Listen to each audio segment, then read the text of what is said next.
आइए आज political science class 12 का प्रश्न संयुक्त राष्ट्र संघ के बारे में जानते हैं। तो संयुक्त राष्ट्र संघ क्या है?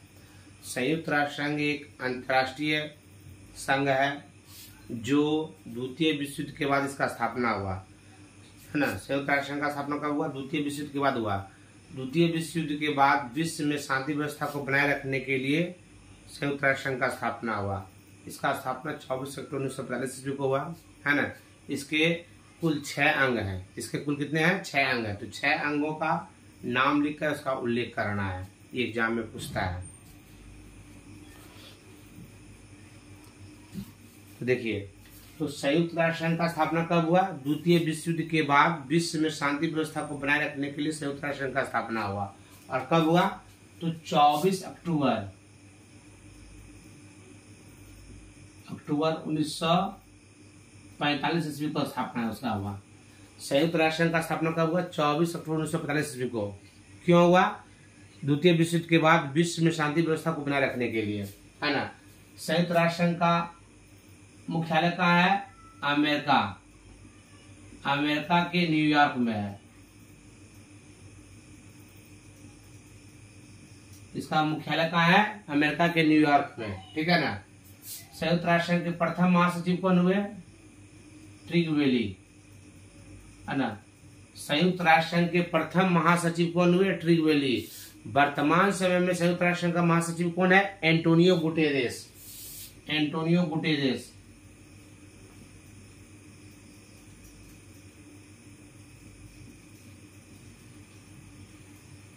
वर्तमान समय में संयुक्त राष्ट्र संघ का महासचिव कौन है? Antonio Guterres. और संयुक्त राष्ट्र संघ में कुल कितने भाषा को मान्यता प्राप्त है? 6 भाषा को मान्यता प्राप्त है।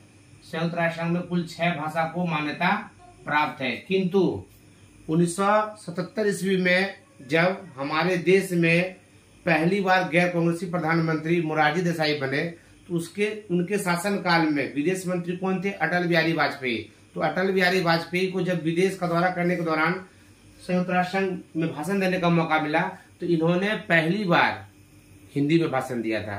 तो यहाँ पे क्वेश्चन बनता है कि उस नेता का नाम बताएं जिन्होंने संयुक्त राष्ट्र संघ में पहली बार हिंदी में भाषण दिया। तो वो क्या होगा? अटल बिहारी वाजपेयी, जो कि 1970 ईस्वी में जनता पार्टी की सरकार में विदेश मंत्री थे। अब आते हैं इसके 6 अंग का नाम। सुरक्षा परिषद, सिक्योरिटी काउंसिल। तो सुरक्षा परिषद को विश्व का पुलिसमैन कहा जाता है। सुरक्षा परिषद को विश्व का पुलिसमैन कहा जाता है। इसमें 15 सदस्य हैं। इसमें कितने सदस्य हैं? 15 सदस्य हैं, जिसमें कि 5 अस्थायी और 10 अस्थायी है। तो 5 अस्थायी सदस्य में कौन कौन है? अमेरिका, ब्रिटेन, फ्रांस, चीन। ये 5 को जो है संयुक्त राष्ट्र संघ का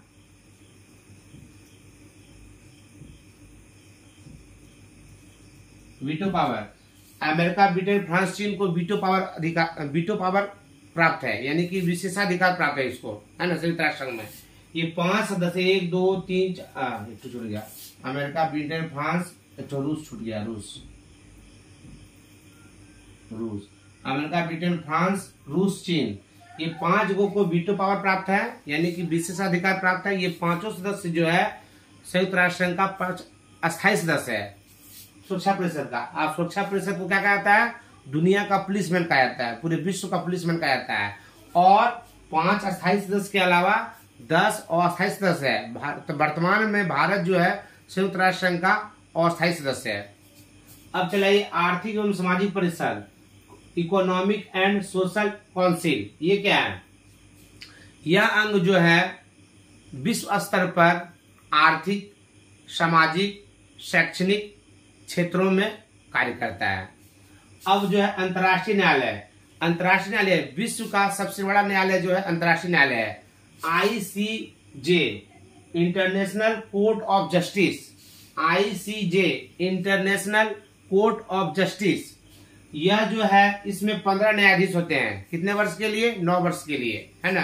तो कुलभूषण यादव के बारे में आप लोग सुने होंगे, कुलभूषण यादव।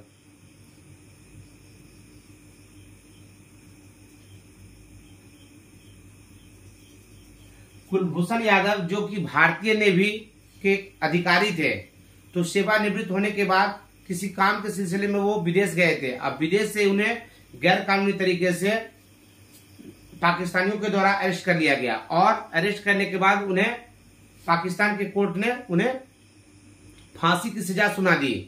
तब भारतीय सरकार यानी कि भारत की केंद्र सरकार ने इस मुद्दा को ICJ यानी इंटरनेशनल कोर्ट ऑफ जस्टिस में ले गए, जिसके कारण वहां से फैसला आया कि इनके फांसी पर रोक लगा दिया जाए। तत्पश्चात जो यानी कि देखिए अंतर्राष्ट्रीय न्यायालय का कितना बड़ा अहम रोल रहा कि कुलभूषण यादव जो कि पाकिस्तान के जेल में कैद है अभी, जो कि यहाँ भारतीय नेवी के अधिकारी थे, सेवानिवृत्त होने के बाद ये एक कार्य के सिलसिले में विदेश गए थे और वहीं से अरेस्ट कर लिया गया इनको, है ना। और तरह तरह का इनके ऊपर केस ठोक दिया गया पाकिस्तानियों के द्वारा, है ना। और केस ठोकने के बाद जो है पाकिस्तान का न्यायालय जो है वो उसको फांसी की सजा सुना दी है। तब इस मुद्दा को जो है भारत की केंद्र सरकार ने कहा ले गए, अंतर्राष्ट्रीय न्यायालय ले गए। और अंतर्राष्ट्रीय न्यायालय जब ले गए तो वहां से फैसला आया कि शीघ्रता से तुरंत जो है इनके फांसी का जो मतलब ऑर्डर दिया गया उस पर रोक लगाया जाए। तो इस प्रकार से कुलभूषण यादव के जो फांसी का जो ऑर्डर दिया गया था पाकिस्तान के कोर्ट के द्वारा, उस पर रोक लगा दिया गया। किसके कारण? अंतर्राष्ट्रीय न्यायालय के कारण। यह विश्व का सबसे बड़ा अदालत है, तो देखिए कितना पावर है इसका। अब चलिए आइए सचिवालय, सेक्रेटेरिएट। सचिवालय क्या करता है? संयुक्त राष्ट्र संघ के सभी अंगों को सूचना देकर पहुंचाने का काम करता है। सचिवालय जो है संयुक्त राष्ट्र संघ के सभी अंगों को सूचना पहुंचाने का काम करता है। महासभा क्या है? तो महासभा जो है इसका प्रधान अधिकारी कौन होता है?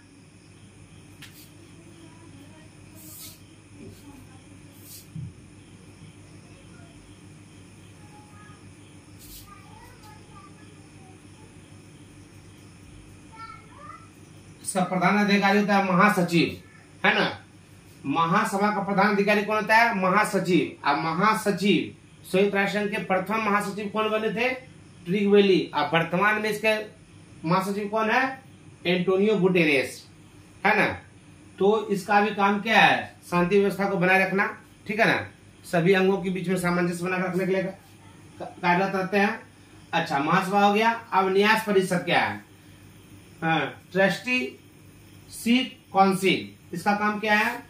इसका काम है कि जो देश अभी भी स्वशासन से